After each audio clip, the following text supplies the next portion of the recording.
Alexandria Ocasio-Cortez schooled Pete Buttigieg on what rights are. Now, if you're wondering what the hell I'm talking about, let me first show you this ad here where Pete Buttigieg takes an indirect shot at Bernie Sanders' free college and canceling student debt plans. I believe we should move to make college affordable for everybody. There are some voices saying, well, that doesn't count unless you go even further, unless it's free even for the kids of millionaires. But I only want to make promises that we can keep. Look, what I'm proposing is plenty bold. I mean, these are big ideas. We can gather the majority to drive those big ideas through without turning off half the country before we even get into office. And that, I think, is the best governing strategy, as well as what it's going to take in order to win. And Lord knows we got to win. I'm Pete Buttigieg, and I approve this message. Okay. Pete Buttigieg using this argument that Hillary Clinton used in 2016. Oh, I don't want to give college to the kids of Donald Trump. I don't want to give college to the kids of wealthy people. Completely ridiculous. So let me show you, before I get into my points on this, let me show you AOC just completely schooling Pete Buttigieg on this complete disingenuous crap. And look, I say schooling, but really, Pete knows this. He's just lying to people. So really what she's doing here is exposing how much of a liar Pete Buttigieg is. So as AOC says here, this is a GOP talking point used to dismantle public systems, and it's sad to see a Dem candidate adopt it. Let's talk about why Republicans are wrong on this. Just like rich kids can attend public school, they should be able to attend tuition-free public college. Here's why. Universal public systems are designed to benefit everybody. Everyone contributes and everyone enjoys. We don't ban the rich from public schools, firefighters, or libraries because they are public goods. Universal systems that benefit everyone are stronger because everyone is invested. 3. When you start carving people out and adding asterisks to what can benefit from goods that should be available to all, cracks in the system develop. 4. Many children of the elite want to go to private Ivy League schools anyway, which aren't covered by tuition-free public college. 5. Lastly, and I can't believe we have to remind people of this, but it's good to have classrooms from pre-K through college to be socioeconomically integrated. Having students from different incomes and backgrounds in the same classroom is good for society and economic mobility. I really have nothing to add to this. I mean, this completely breaks down how empty the Pete Buttigieg argument is, or I should say the Republican talking point argument is against free college and canceling student debt. It by far benefits the vast majority of people over a few rich people. And even if it benefits rich people, who cares? As she says here, rich people use roads, they use firefighters, and mostly, I mean, rich kids go to Ivy League schools anyway. Like, it doesn't, this whole argument is meant to distract, because on the face of it, I mean, for the average person, I think that's a good, the argument that Pete Buttigieg is using is one that I think works, because if you don't question it, if you don't know how to question it, you think, yeah, why should my taxes go to helping rich people's kids? But you just take a second and think about how absurd that is, and think about what our taxes are used for, what they should be used for, and look into how AOC breaks it down here. It's obvious that that universal college and canceling student debt would be a huge benefit, and universal programs stand the test of time.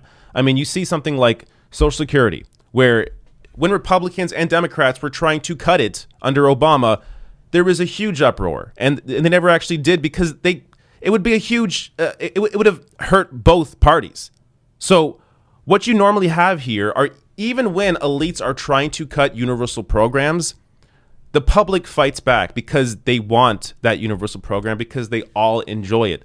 And they understand that will be the same thing under a Medicare for All system. Under a Medicare for All system, since it would be universal, since everybody would be on it, it would be impossible, almost impossible to try and claw it back once you actually have Medicare for All. I mean, we see this in Canada, and we see this in the UK. I mean, you see an uproar right now. The NHS has been around forever. And yes, the Tories have tried to attack it again and again and again. But ultimately, the system still exists, and same with Canada. Our universal system, our universal healthcare system still exists because it is incredibly popular. If any conservative government in Canada tried to run against our universal healthcare system and tried to run in a system of bringing in private insurance companies to replace it, they would be laughed out of the room. I mean, there is no voter that would vote for that party because of how popular a universal healthcare system is. And Americans know that. The Americans in power that support the current private system, they know that. So they're afraid of something like Medicare for all or something like universal college or canceling student debt because they know how popular these policies actually would be. I want to share some other reaction to this. Actually, I already clicked this link, but here we go. So this is Dr. Sarah Goderick-Rabb. She says, Dear Pete Buttigieg, it is clear you haven't spent much time in public higher education, where just 1% of students are the children of millionaires. Almost all of those attend out of state. Please don't propose policy without a clue. And here's a funny reaction that I think sums it up well. Ken Klippenstein tweeted out, billionaire rubbing hands together. Everything is going according to plan. Once these fools make college free, I'll be able to send my kids to Kansas State University without paying a dime. Just showing you how absurd the idea is that, oh, you're paying for the kids of billionaires.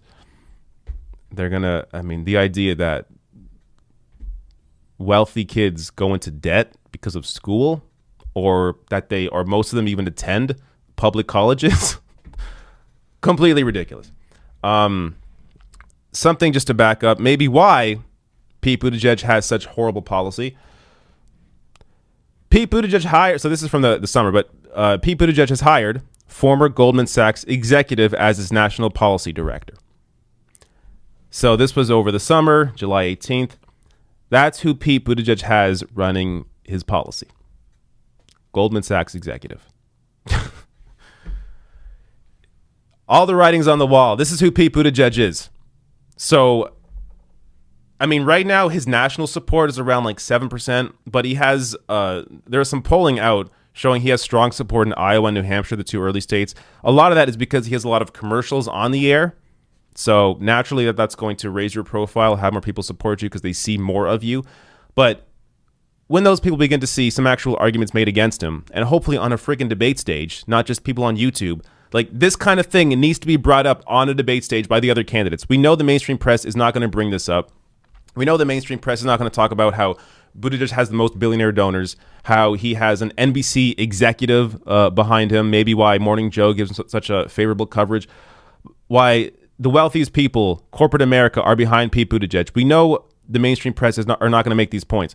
People on stage in a debate, Bernie Sanders, Elizabeth Warren, if Buttigieg continues to rise, they have to bring this stuff up. They have to bring all of this up. Not even to mention how his history with black supporters in his hometown. So all of this needs to be brought up. There were so many skeletons in Pete Buttigieg's closet that are never discussed in the mainstream press, which has allowed him to grow his support nationally, or at least grow his support in early states, because he's not actually being attacked on anything. All right. I cannot stand Pete Buttigieg. I gotta say, he triggers me. Like, just by how disingenuous the man is, he truly triggers me.